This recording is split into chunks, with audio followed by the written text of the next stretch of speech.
Good morning friends. ఈరోజు మనం పంచతంత్రం 10వ భాగంలో నక్క భేరి కథ, చాకలి కుక్క గాడిద కథ తెలుసుకుందాం. దమనకుడు సింహం దగ్గరికి వెళ్ళి, నమస్కారం పెంగులకుడు గారు మహారాజా అంటే, దమనకాయ ఇంటికి క్షేమంగా ఉన్నావా, ఏం పని మీద వచ్చావన్నాడు.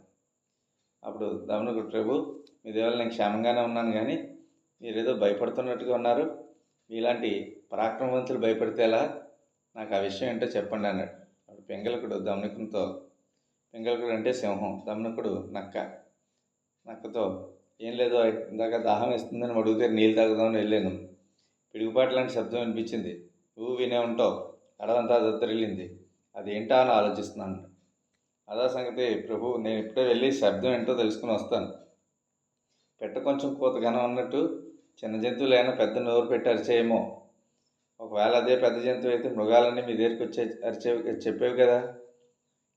కాబట్టి మీరు భయపడద్దు, నిదానించి నిజాలు తెలుసుకుందాం. అలాగే మీకు ఇలాంటి కథ ఒకటి చెప్తాను వినండి అని చెప్పి నక్క భేరి కథని చెప్తున్నాడు.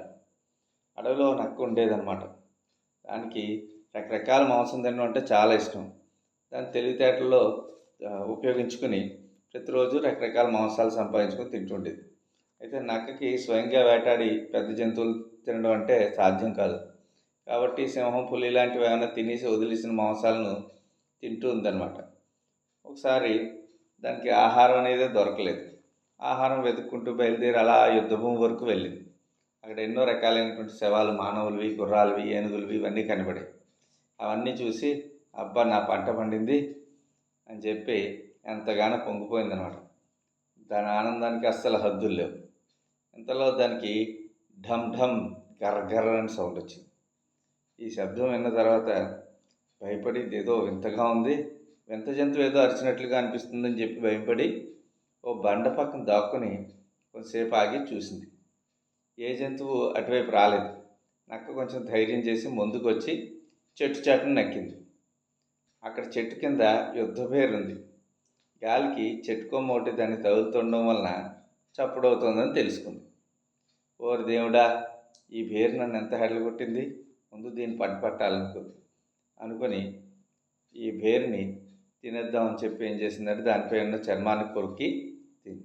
ఆ తర్వాత అక్కడ ఉన్న ఆహారాన్ని కూడా కడుపువారా కొన్నాళ్ళ పాటు తిందనమాట. ఈ విధంగా మహారాజా, నిజం తెలుసుకోక అదేదో జంతువుని భయపడేమనుకోండి, ఆ ప్రాంతాన్ని వదిలి వేరొక ప్రాంతానికి పోతే ఆహారం పోగొట్టుకున్నట్టే కదా. కాబట్టి శబ్దం విన్నంత మాత్రం మీరు భయపడద్దు, మీరు ఇక్కడే ఉండండి, నేను ఎప్పుడే వెళ్ళేది ఏంటో తెలుసుకుని వస్తాను అని దమనకుడు బయలుదేరి కరటకుడు దగ్గరికి వచ్చాడు. కరటకుడు అంటే ఈ దమనకుని యొక్క సోదరుడు, ఇంకో నక్క అన్నమాట.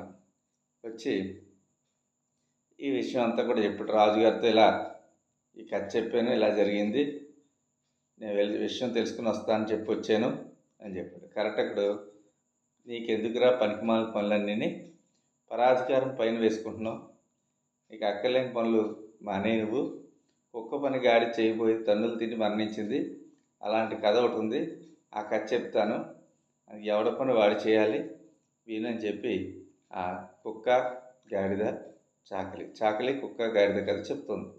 ఒక గ్రామంలో ఒక ధావకమల్లుడైనటువంటి చాకలివాడు ఉన్నాడు అనమాట. ఆ చాకలివాడు ఒక గాడిదని కుక్కని కూడా పంచుకుంటూ ఉన్నాడు. అయితే రోజు చాకరేవుకి గాడిద మీద బట్టలు వేసుకుని తీసుకెళ్తూ ఉన్నాడు.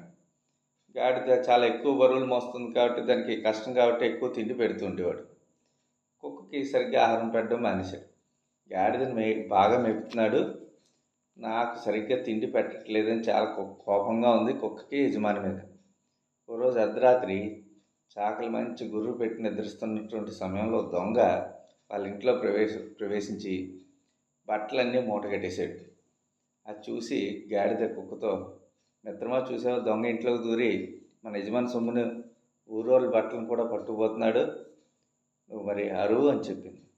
ఆ మాటలు విన్న తర్వాత కుక్క అంది, నేను ఎప్పుడో చూశాను, కానీ నాకు కడుపు నిండా తిని చాలా రోజులైంది, నాకు సరిగ్గా తిండి పెట్టట్లేదు యజమాని, వాడు మాడుస్తున్నాడు కాబట్టి వాడికి తగిన శాస్తి జరగాలి, అందుకే నేను అస్సలు మొరగను.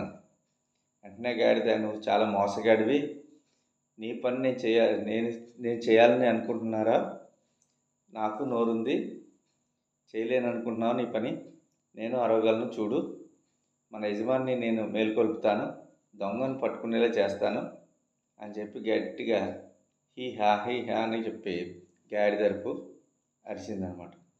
ఓండ్రు పెట్టిందనమాట. గట్టిగా గాడిద అరుపుని ఓండ్రు అంటాం కదా, ఓండ్రు పెట్టి దొంగ చేతికి చిక్కినటువంటి సొమ్ము బట్టల మూట పట్టుకుని పారిపోయాడు. ఇది అరిచారు కానీ అప్పుడు రోజంతా కష్టపడి బట్టలు ఉతికి బాగా బడలికతో నిద్ర అవుతున్నటువంటి చాకలికి నిద్రాభంగం కలిగింది. ఏంట్రా బాబు ఈ గాడిద నిద్ర లేపేసిందని చెప్పి చాలా కోపంతో లేచి కర్రను తీసుకుని గాడిదని చితక బాధేశాడు.